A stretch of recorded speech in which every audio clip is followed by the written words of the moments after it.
আসসালামু আলাইকুম। হ্যালো শিক্ষার্থী বন্ধুরা, কেমন আছো? আশা করি ভালো আছো। আজকের ভিডিওটা তোমাদের জন্য অনেক গুরুত্বপূর্ণ হতে যাচ্ছে। যারা ঢাবির অধিভুক্ত ৭ কলেজে ভর্তি পরীক্ষা দিবে তাদের জন্য বেসিক্যালি এই ভিডিওটা অনেক বেশি ইম্পর্টেন্ট। তো চলুন ভিডিওটি শুরু করা যাক। দ্য ডেইলি ক্যাম্পাসে প্রকাশিত আজ ৫ জানুয়ারি ১২টা ২১ একটি বিজ্ঞপ্তি প্রকাশ করা হয়েছে। সেটার হেডলাইন ছিল এমন যে ঢাবির অধীনে হচ্ছে ৭ কলেজের ভর্তি পরীক্ষা। তো ভর্তি পরীক্ষা কবে অনুষ্ঠিত হবে? তো চলুন এখন আমরা বিস্তারিত জানবো। দেশের বিশ্ববিদ্যালয়গুলোতে ২০২৪-২৫ শিক্ষাবর্ষের শিক্ষার্থী ভর্তি কার্যক্রম শুরু হয়েছে। বিগত বছরগুলোর ন্যায় অধিভুক্ত ৭ কলেজের ভর্তি পরীক্ষার কার্যক্রম এবারও ঢাকা বিশ্ববিদ্যালয় ঢাবির অধীনে নেওয়ার উদ্যোগ গ্রহণ করছে বিশ্ববিদ্যালয় প্রশাসন। এখনও ভর্তি বিজ্ঞপ্তি প্রকাশিত না হলেও আগামী ৬ জানুয়ারি থেকে ৭ কলেজের ভর্তির আবেদন শুরু হচ্ছে বলে একটি সূত্রে জানা গেছে। তবে ঢাবি প্রশাসনের যেমন উদ্যোগের বিরোধিতা করেছে ৭ কলেজের শিক্ষার্থীরা। তাদের ভাষ্য, ঢাবির অধীনে আর কোনো বর্ষের ভর্তি কার্যক্রম শুরু করতে দেওয়া হবে না। নতুন শিক্ষাবর্ষের ভর্তি পরীক্ষা নতুন বিশ্ববিদ্যালয়ের অধীনে নিতে হবে। এটা সম্ভব না হলে ৭ কলেজকে বিশ্ববিদ্যালয় রূপান্তরের যে উচ্চ পর্যায়ের বিশেষজ্ঞ কমিটি গঠন করা হয়েছে তার অধীনে ভর্তি পরীক্ষা আয়োজন করতে হবে। বিগত বছরগুলোতে ভর্তির বিজ্ঞপ্তিতে দেখা গেছে ঢাকা বিশ্ববিদ্যালয়ের অধিভুক্ত যে উপাদান কল্প কলেজের ভর্তির বিজ্ঞপ্তি প্রায় একই সঙ্গে প্রকাশ করে ভর্তি কমিটি।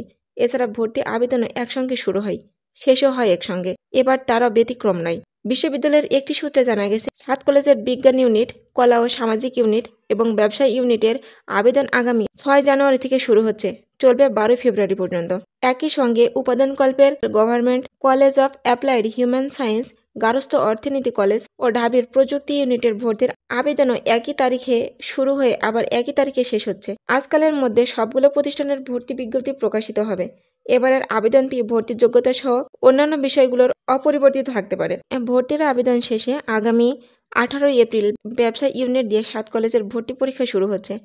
এরপর ১৯ এপ্রিল বিজ্ঞান ইউনিট এবং ২০ এপ্রিল কলা ও সামাজিক ইউনিটের ভর্তি পরীক্ষা অনুষ্ঠিত হবে। ৭ কলেজের ভর্তি পরীক্ষা শেষ হওয়ার একদিন পর ২৬ এপ্রিল অনুষ্ঠিত হবে প্রযুক্তি ইউনিটের ভর্তি পরীক্ষা। এরপর ২রা May government college of applied human সায়েন্সের পরীক্ষা দিয়ে এই কার্যক্রম শেষ হবে। এদিকে গত ৭ কলেজের স্বতন্ত্র প্রাতিষ্ঠানিক কাঠামোর রূপরেখা প্রণয়নে গত ২৯ ডিসেম্বর বিশ্ববিদ্যালয়ের মন্ত্রী কমিশনের ইউজিসি চেয়ারম্যান অধ্যাপক ডক্টর এস.এম.এ. ফায়েজকে সভাপতি করে ৪ সদস্যের উচ্চ পর্যায়ের একটি বিশেষজ্ঞ কমিটি গঠন করছে শিক্ষা মন্ত্রণালয়। ৭ কলেজের নতুন পরিচয় প্রতিষ্ঠার কমিটি গঠনের মাঝে ঢাবির অধীনে কেন নতুন শিক্ষাবর্ষের কার্যক্রম শুরু হচ্ছে জানতে চাইলে ঢাকা বিশ্ববিদ্যালয়ের অনলাইন ভর্তি কমিটির আহ্বায়ক অধ্যাপক মোস্তাফিজুর রহমান বলেন, হচ্ছে আর হয়েছে এর মধ্যে পার্থক্য বুঝতে হবে। যে সময় পর্যন্ত নতুন পরিচয় প্রতিষ্ঠা না হয় সে সময় পর্যন্ত প্রতিষ্ঠানগুলোর ঢাবির অধীনেই রয়েছে। ভর্তি পরীক্ষার বিষয়ে যতটুকু আলাপ হয়েছে সেখানে ৭ কলেজের অধ্যক্ষরাও ছিলেন। যা সিদ্ধান্ত হয়েছে তাদের উপস্থিতিতেই হয়েছে।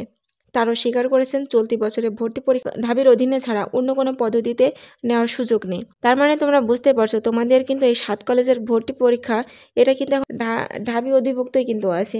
তো এখানে বলা হয়েছে তোমাদের ভর্তি পরীক্ষাটা আগামী ৬ জানুয়ারি থেকে আবেদন করতে পারবে অনলাইনে এবং ভর্তি পরীক্ষাটা অনুষ্ঠিত হবে ১৮ এপ্রিল ব্যবসা ইউনিটের পরীক্ষা হবে, ১৯ এপ্রিল বিজ্ঞান ইউনিটের পরীক্ষা হবে এবং ২৫ এপ্রিল কলা সামাজিক বিজ্ঞান ইউনিটের পরীক্ষা শুরু হবে। তো তোমরা যারা ঢাবি অধিভুক্ত ৭ কলেজে ভর্তি পরীক্ষার অপেক্ষায় ছিলে তো তাদের জন্য এটা একটা ভালো দিক। তো তোমরা জানতে পারলে ঢাবি অধিভুক্ত ৭ কলেজের ভর্তির আবেদন কবে থেকে শুরু হবে এবং ভর্তি পরীক্ষাটি কবে অনুষ্ঠিত হবে। তো এই ছিল ঢাবি অধিভুক্ত ৭ কলেজের ভর্তি পরীক্ষার সর্বশেষ আপডেট।